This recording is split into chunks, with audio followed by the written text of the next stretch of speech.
Assalamualaikum warahmatullahi wabarakatuh. Perkenalkan, nama saya Aspin dengan NIM 24801001.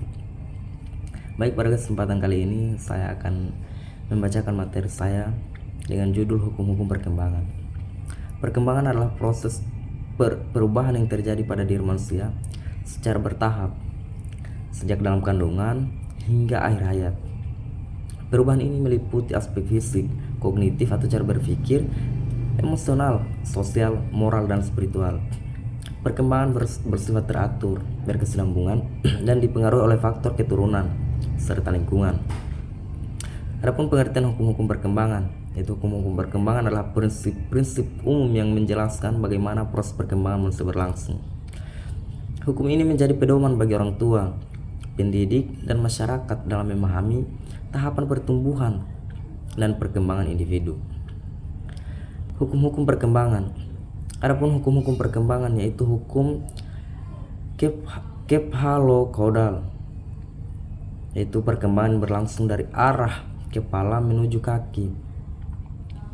Bagian tubuh yang dekat dengan kepala berkembang lebih dahulu daripada bagian tubuh yang dekat dengan kaki.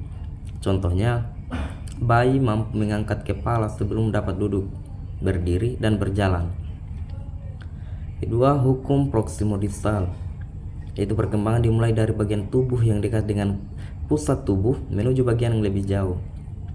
Contohnya, anak mampu menggerakkan lengan sebelum dapat menggerakkan jari-jari tangan dengan baik.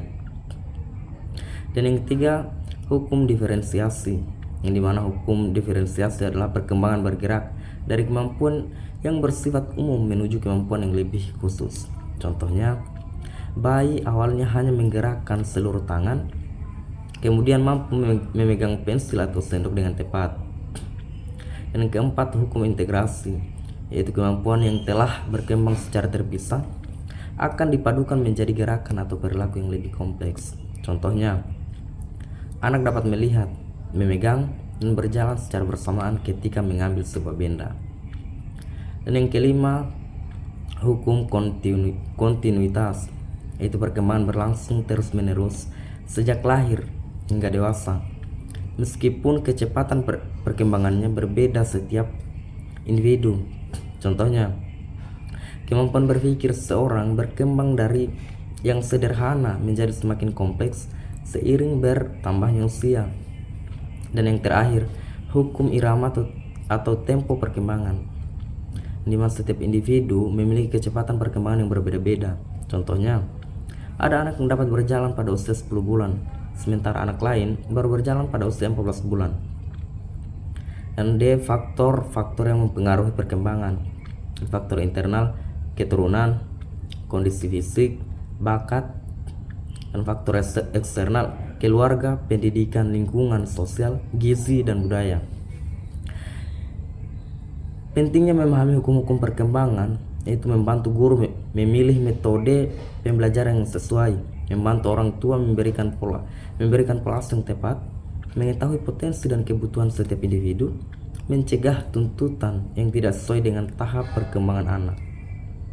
Dan sebelum saya menutup, saya akan menyimpulkan materi saya, yaitu hukum-hukum perkembangan menjelaskan bahwa perkembangan manusia berlangsung secara bertahap, teratur, dan berkesinambungan. Setiap individu memiliki pola perkembangan yang sama, tetapi kecepatan perkembangannya dapat berbeda karena dipengaruhi oleh faktor keturunan dan lingkungan. Dengan memahami hukum-hukum perkembangan, pendidik dan orang tua dapat memberikan bimbingan yang sesuai dengan tahap perkembangan individu. Baik, mungkin itu saja yang bisa saya sampaikan. Lebih dan kurangnya mohon dimaafkan. Ilmu dan bakti kuberikan, belajar untuk berubah. Assalamualaikum warahmatullahi wabarakatuh.